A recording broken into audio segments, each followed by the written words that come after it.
and unfounded promises. I call the member for Dawson. Much, Madam Deputy Speaker. I rise to speak on this matter of public importance, the adverse impact on the budget of the government's failure to control our borders. Probably no other issue summarises better just how bad this government actually is. If history has shown us anything about Labor governments, it has shown us that Labor governments are incapable of managing a budget and incapable of managing our borders. These are fundamental functions of government and fundamental failings of this government. But where these two failings meet is like a massive collision of disasters, like a hurricane colliding with a snowstorm, and caught in the middle is the human toll, the toll of those who don't survive the dangerous journey that this government has helped encourage, the toll of those genuine refugees in camps who can't afford to travel through 5 countries and pay $10,000 to a people smuggler, the toll on Australian household budgets and services, because the price that Australia pays for failed border policy, the price we pay for a government too proud to admit that it got it wrong, is not a price paid by the Labor Party. The price for that pride and ignorance is paid by Australian families because it is their money that is wasted. According to the mid-year economic and fiscal outlook last week, those Australian families will see an additional $1.2 billion coming out of their pockets and wasted on this issue. $1.2 billion. That is such a large sum of money that it's difficult to get their head around, and I think that most people in my electorate would have trouble coming to grips with the enormity of the budget blowout. And just as an aside, these are the same people that the member for Melbourne Ports casts these aspersions on when he talks of dog whistling, insinuating somehow that they are racist. Well, I say to the member that if you're going to make such assertions, if you're going to talk about dog whistling, then just come out and say what you really mean. And the voters in Queensland and New South Wales that he just disparaged will say something at the election to him. And you know, North Queenslanders understand boats, Madam Deputy Speaker. Fishing is great and so is the weather, and so they love their boats up in North Queensland. And so does the Labor Party, for that matter. They love boats too. They can't seem to get enough of them. They've been collecting them off the people smugglers at a rate of more than 1 a day since June. And how many this month? 41. Again, more than 1 a day. So we've seen more than 200 illegal boats arrive this year alone, and that's just so far. And I can tell you, Madam Deputy Speaker, that Mackay has a very, very fine marina up in North Queensland, and a couple of hours ago it had 240 boats in it. So by the end of the year we'll probably see a Mackay marina full of boats that have come into this country illegally. And North Queenslanders probably have a better understanding of the scale of people that are involved. So far this year we've had more than 13,000 people on those 240 boats. It costs a lot of money to take care of many people, which is why this government earlier this year was asking Australians to take an illegal immigrant into their own homes. According to the 2011 census, there are only 10,299 homes in North Mackay, South Mackay, West Mackay and East Mackay combined. It's an easy to comprehend the number of boats and the number of people involved here. But every boat and every illegal entry comes at a cost. Last financial year, each illegal boat arriving in Australia cost an average of $12.8 million to the Australian taxpayer. So in the first 10 months of this year, we had more than 200 boats and more than 13,000 people. Compare that with arrivals under John Howard's successful border protection policy. 2002, 1 boat arrived, 1 person. 2003, 1 boat arrived, 53 people for the entire year. 2004, 1 boat arrived, 15 people. 2005, 4 boats, 11 people. 2006, 6 boats, 60 people. The impact of those border control policies on the budget? Very little. The impact of those border control policies on genuine refugees who could then come to Australia? Well, it's very great. And, Madam Deputy Speaker, I'm going to pull up the member for New England here who interjects with little barking noises. Again, he's another person who's insinuating that voters out there are racist and that we are somehow dog whistling, that this is not a genuine concern. And he should apologise to those people. The people in his electorate will certainly be barking at him come election day. The fact that a Labor government could tear down those policies and call them inhumane, policies that enable genuine refugees who genuinely feared for their lives to find safe haven in Australia, is an absolute disgrace. Only a Labor government could destroy a perfectly good solution, and create a problem for them to waste money on. Only a Labor government could invent a whole new method of wasting money. Only a Labor government could be so pig-headed to then refuse to admit it got it wrong. This Labor government preferred to continue throwing money into the ocean rather than admit that the Liberal National Coalition was right. The Immigration Minister should not only hang his head in shame, he should hand in his resignation. How can the Prime Minister allow this minister to tear billion-dollar holes in a budget already in tatters and not call for his resignation? Well, I can tell you how she'll allow it, because she condones it. She condones the waste, she condones people smuggling, she condones people paying $10,000 for the privilege of risking their lives, and the fact that hundreds of people died in the process did not outweigh that pride. The Prime Minister and the Immigration Minister outsourced their job and had to get an expert panel to tell them the same thing the Australian people have been telling them for years. And if you're going to outsource your job, then I say do it properly. Resign and let someone who has the guts to do the job roll up their sleeves and do it, because Australians are sick of seeing a weak and divided government that is focused only on staying in power. They are sick of seeing their hard-earned tax money going down the drain while they struggle to make ends meet and put up with a lack of services and a lack of infrastructure and even a lack of food on the table. Here's an easy way for people in my electorate to understand just how much impact this government's border control failure is having on the budget. The budget blowout in border protection is another $1.2 billion this year. Coincidentally, $1.2 billion is exactly how much the federal government's commitment would need to be to address all of the issues on the Bruce Highway in Mackay, Whitsundays and Bowen, and they're big issues. The federal government share, $1.2 billion, would see the Mackay Ring Road started and finished. It would pay for the duplication of the Peak Downs Highway from Serena to Mackay, one of the most dangerous stretches of the national highway in this country. It would pay for the Hay Point intersection, a crucial piece of infrastructure to support the mining boom. It would pay for upgrades to the dangerous Bruce Highway intersection with Shute Harbour Road and Whitsundays. It would pay for the solution to the flood-prone Kaganga Plains near Proserpine, which cuts off the Whitsunday Coast Airport from the Whitsunday Coast every time there is heavy rain. Every time another boat comes through the revolving gate to our north, it's another project on the Bruce Highway that goes unfunded. To be fair, not all Australians want to see the entire $1.2 billion spent on the Bruce Highway. So what would it mean if we put that kind of money into something useful across the entire country? Well, the member for Bass raised the idea, so let's talk about it. I talk with a lot of aged pensioners in my electorate. They highlight to me in no uncertain terms just how hard it is to get by on the pension. And they're right, it is hard. Every dollar counts and every dollar is spent very carefully by them. What if we implemented an increase to the age pension? Not a fake increase that the Labor Party gives with one hand and takes back with the carbon tax. What about a real increase? Increasing the age pension and veteran service pensions by $20 a fortnight would cost approximately $970 million compared to the $1.2 billion that Labor is wasting because they've lost control of our borders. Even allowing for the fact that a Labor government would find a way to waste $100 million in the process, it still comes in at less than the blowout in the border control budget. If those opposite want to argue about their economic credentials or the need to waste $1.2 billion on lost control of our border, perhaps they can explain to pensioners why the Labor Party's pride is more important than a pensioner's dinner. I'd like, if I may, to quote a letter from a pensioner in my electorate. Arthur Withers lives in Townsville in Annandale and is acutely aware of how costly it is to live in a regional centre.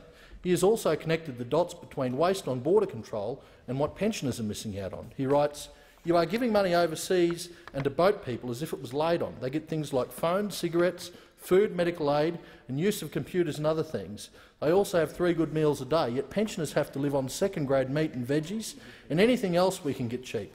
We who have paid taxes all our life get very little people." And here's the member for New England making barking noises at the pensioner Arthur Withers, who lives in Annandale. So when those opposite ask for more money to be appropriated for their failures, they should consider Arthur's final comment in his letter. He says, Mr Deputy Speaker, "If only we could buy a boat and sail back to Australia as an illegal immigrant would be treated like kings and queens instead of starving to death. Each illegal immigrant costs Australian taxpayers an average of $170,000 each year. This government has blown it this year up to $1.2 billion in the cost to our budget, and we could be using that money for better things. Better things if the government would only swallow their pride and adopt the full suite of measures. Not just Nauru, bringing back TPVs, turning around the boats where appropriate and negotiating with Indonesia and doing it with some gusto. Instead, They're weak, they're insipid, and the problem continues, and the money continues to be wasted. Bring on an election to fix this problem. If there's no further speakers on this discussion, the discussion has concluded. I have a message from the Senate. The Senate returns to the House of Representatives the bill for an Act to establish the Australian Charities and Not-for-Profit Commission and a national regulatory framework for the not-for-profit sector and for related purposes, and informs the House that the Senate has agreed to the bill with the amendments in the annexed schedule. Parliamentary Secretary. Thank you, Mr Deputy Speaker, and I move that the amendments be considered at a later hour this day. I'll now put that question. All those that opinion say aye. To the contrary, no. I think the ayes have it.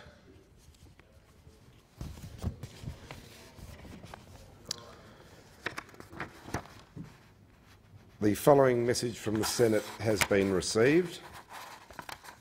The Senate returns to the House of Representatives the bill for an Act to deal with consequential and transitional matters in connection with the Australian Charities and Not-for-Profit Commission Act 2012 and for related purposes, and informs the House that the Senate has agreed to the bill with the amendments in the annex schedule. That the Senate requests the concurrence of the House in the amendments. Parliamentary Secretary. Thanks, Mr Deputy Speaker, and I move that the amendments be considered at a later hour this day. I'll now put the question. All those that opinion say aye. To the contrary, no. The ayes have it.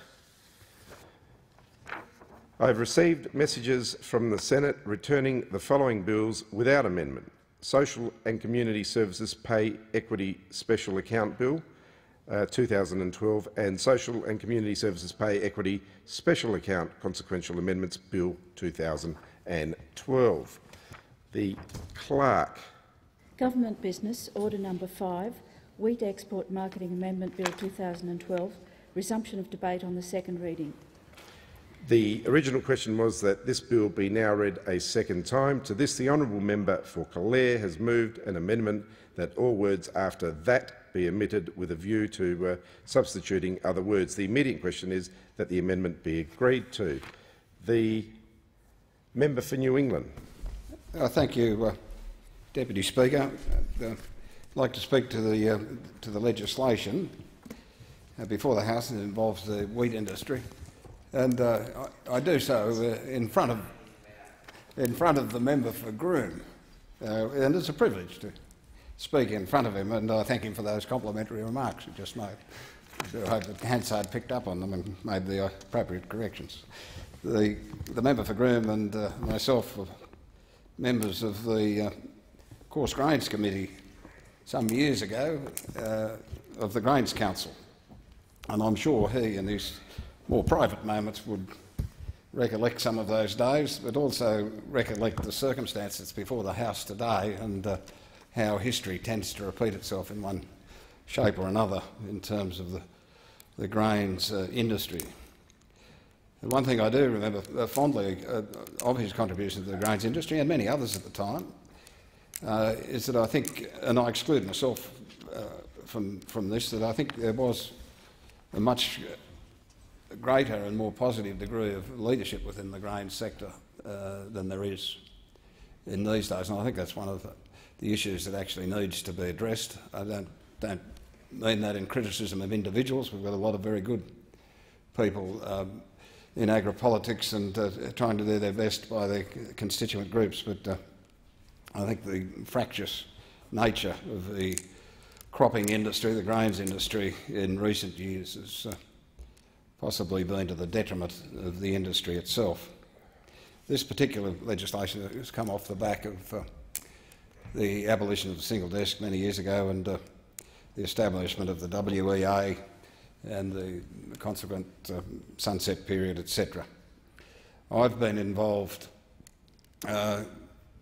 quietly, in a sense, with various grower interest groups.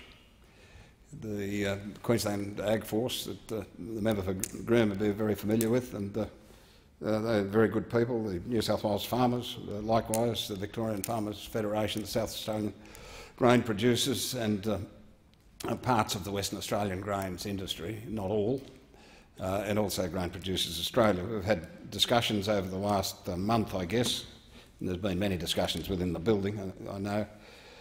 I've also had discussions with the Minister, and the Minister's Chief of Staff, who's with us today, and talked about various arrangements that may or may not be able to be put in place in terms of the issues that are raised here, or the issues that are raised through the termination of the WEA. I don't think there's many people in the building that actually want the Wheat Export Authority to be maintained. There are some, and there are many within the industry that would like to see something put in its place. And I guess that's where the argument develops, in a sense, is that what do you put in its place if, in fact, you put anything in its place? Should that body have some degree of statutory bite, or should it not? If it did have some sort of statutory bite, would it, in fact, be an attempt to sort of recreate what's being taken out? And some people have suggested, quite wrongly in my view, that there's an attempt by some people to recreate the single desk. I don't think that's the case at all. But there are some issues that I think are pertinent in terms of the development of grain handling systems, the control of the ports, the grain handling systems, of course. There are some issues that I think many of the growers, or the growers that I spoke to, or the representatives that I spoke to, that these issues do have some relevance, and they are port access, the stocks information and wheat export standards, because there are a number of issues here that actually can reflect on the supply chain. There's some arguments that are put out there that this is all about free enterprise, it's about exporters making their own arrangements with other countries. Regrettably, and I think we've seen it through the live cattle export arrangements that were put in place in the north, that the impacts can go back through the supply chain, not just to the exporter, not just to the grain handler, not just back to the particular individuals who may have supplied grain to that particular shipment, if in fact it was found to be poor in quality, or the correct sanitary arrangements hadn't been put in place. So there are some supply chain issues here that I believe should be addressed. And for the last few weeks, and I do thank a member of my staff, John Clements, who spent considerable time working with the industry groups to try and come up with a resolution to that issue that was acceptable to the industry, that would have some regard, particularly in Western Australia, and I'm familiar with the issues that the Western Australians have in terms of this and the politics of this in this House of that particular issue. John Clements spent quite some time with the industry players trying to reconcile some of the differences.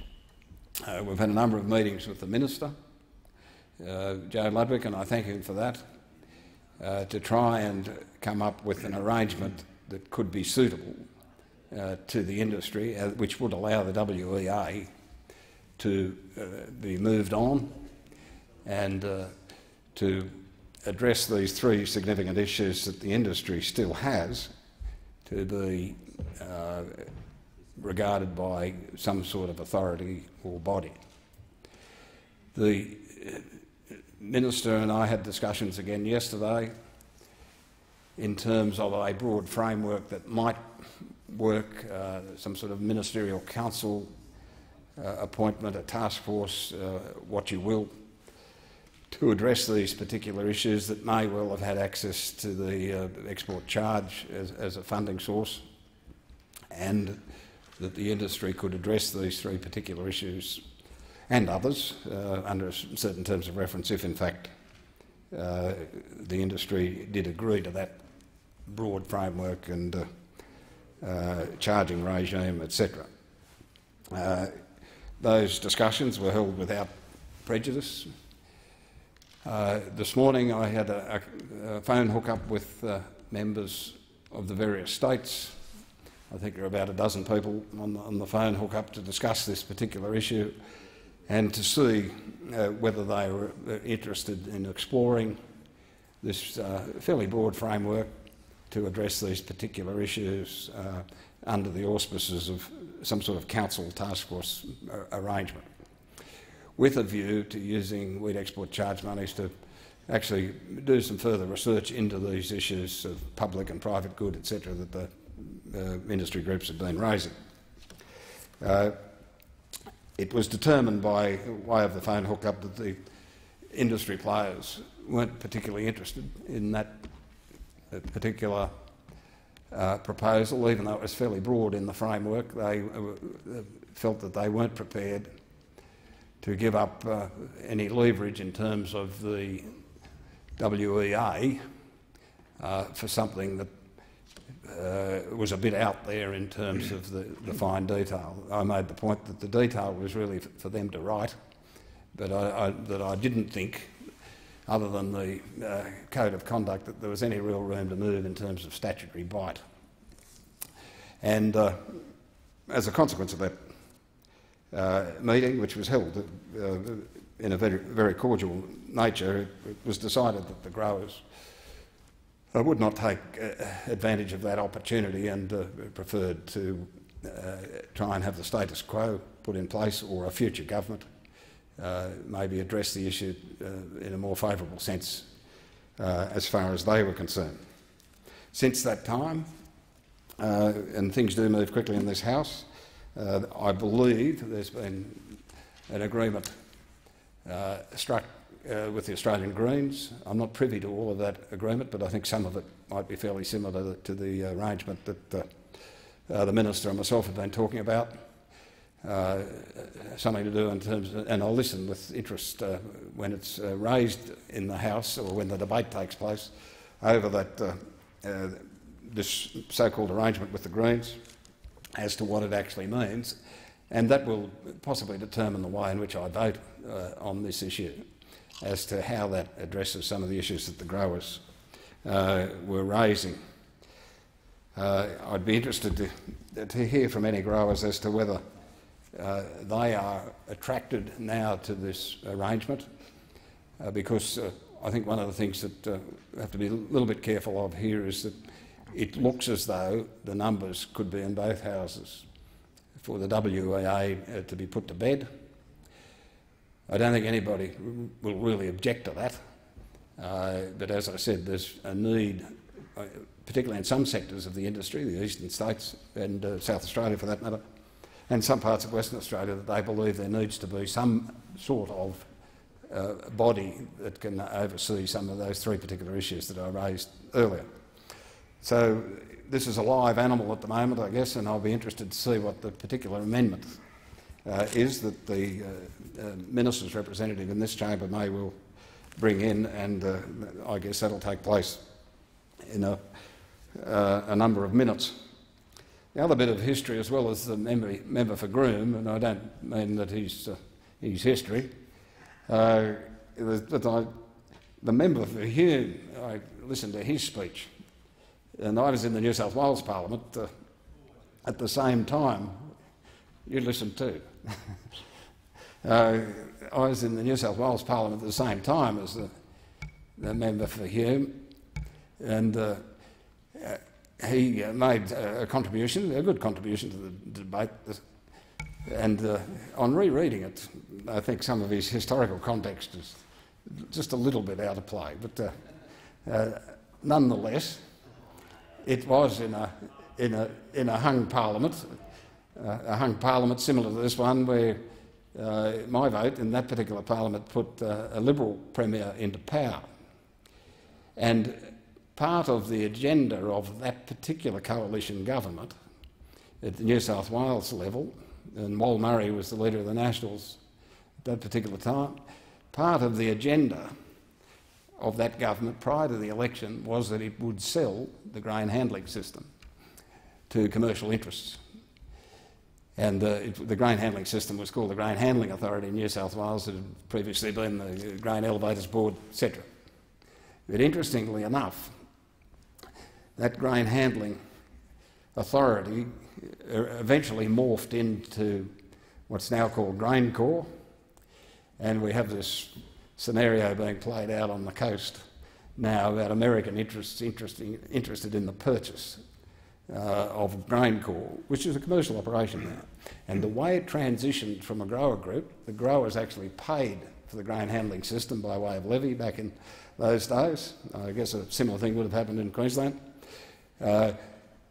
The Greiner government came to power. They intended to sell it to the highest bidder. One of the conditions on the formation of government that I was able to apply was that if in fact it was sold, it had to be sold to grower-friendly interests. It was a fairly simple line. Nick Greiner did adhere to that. It was sold, I think, for $100 million. It was probably worth more than that. But it was sold to the Prime Wheat Association, which again was a grower body, a very good body. Over time, and the politics and a whole range of other things came into it, agri-politics came into it, it morphed into a commercial arrangement. The control originally was by growers because of the shareholding